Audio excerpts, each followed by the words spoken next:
Milton Samaddar নিয়ে ইদানিংকালে প্রচুর কথা হচ্ছে। কেউ কেউ বলছে মিল্টন সমাদ্দার একজন ইহুদি, কেউ বলছে খ্রিস্টান, কেউ বলছে বৌদ্ধ। এক একজন এক এক কথা মন্তব্য করছে। সে কি সেটা আমি জানতে চাচ্ছি না, অথবা এই বিষয়টা নিয়ে আমার কথা বলার বিষয় নয়। এখান থেকে একটা শিক্ষা গ্রহণ করতে চাই। ধরুন কোনো ব্যক্তি, অমুসলিম কোনো ব্যক্তি মুসলিম সমাজের অথবা কোনো মানবতার দায়িত্ব গ্রহণ করেছে, তাকে জাকাতের টাকা দেওয়া যাবে কিনা, এরকম যদি একটা প্রশ্ন দাঁড়িয়ে যায়, তাহলে তার জন্য কি প্রশ্ন, তার জন্য কি প্রসঙ্গ, এটাই কিন্তু মৌলিক বিষয়। আপনি যদি মুসলিম হন, আপনার জাকাতের টাকা মুসলিম ব্যক্তির কাছে যাবে, কারণ জাকাতের বিষয়টা 8টি খাতেই হয়, এটাই কিন্তু প্রমাণিত। আপনি যদি জাকাত 8টি খাতের বাইরে দেন, ওই জাকাত আদায় হবে না। ইন্নামাস সাদাকাতু লিল ফুকারা'i ওয়াল মাসাকিন ওয়াবনিস সাবিল। পুরো কোরআনের মধ্যে 8টা খাত আল্লাহ বলে দিয়েছেন। এই পুরো কোরআনের 8টি খাত অনুযায়ী আপনাকে যদি টাকা না দেওয়া হয়, তাহলে আপনার জাকাত পরিশোধ হবে না। জাকাত পরিশোধ হবে না। জাকাতের 8টি খাত। জাকাতের একটি খাত কিন্তু আছে, যে কোনো অমুসলিম ভাই বোনকে টাকার বিনিময়ে অথবা তাকে এমন এন্টারটেইন করা বা তাকে উপকার করা, সেজন্য ইসলামের প্রতি আকৃষ্ট হয়ে যাতে করে এই ইসলামে দাখিল হয়ে যায়, সে মুসলিম হয়ে যায়, এক্ষেত্রে আপনি তাকে জাকাতের টাকা দিতে পারবেন। কিন্তু কোনো অমুসলিম ব্যক্তির কাছে অন্যের সেবা করার জন্য জাকাতের টাকা আপনি দিবেন কেন? ভাই, মুসলিমের কি অভাব পড়েছে দেশে? মুসলিমের কি অভাব পড়েছে দেশে? ইন্নাল মুসলিমুনা ইখওয়া কাজাসাদুন ওয়াহিদ। মুসলমান হচ্ছে একটি বডির মতো। অতএব আপনি এক মুসলিম অন্য মুসলিমকে, মিসলু সমাদ্দারকে কেন আপনার কি টাকা কি দিতে হবে?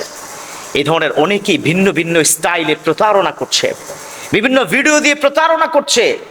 মানুষ চিনতে ভুল করা যাবে না।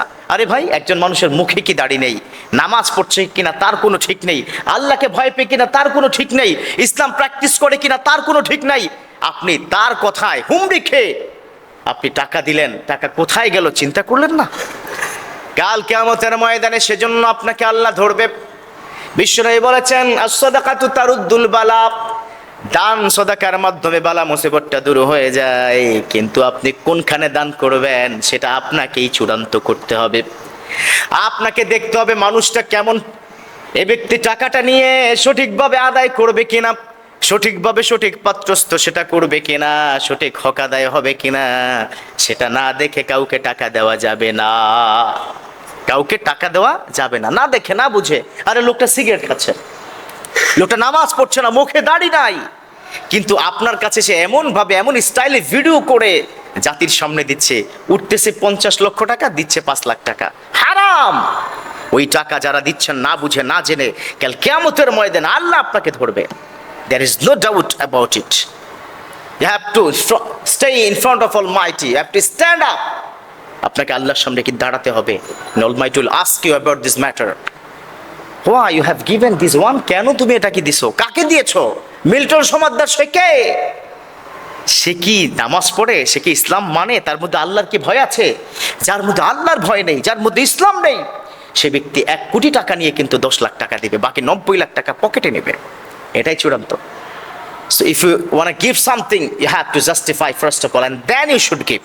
আপনি সবার আগে জাস্টিফাই করেন, তারপরে দেন। আল্লাহ বুঝার তৌফিক দান করুক। আমিন।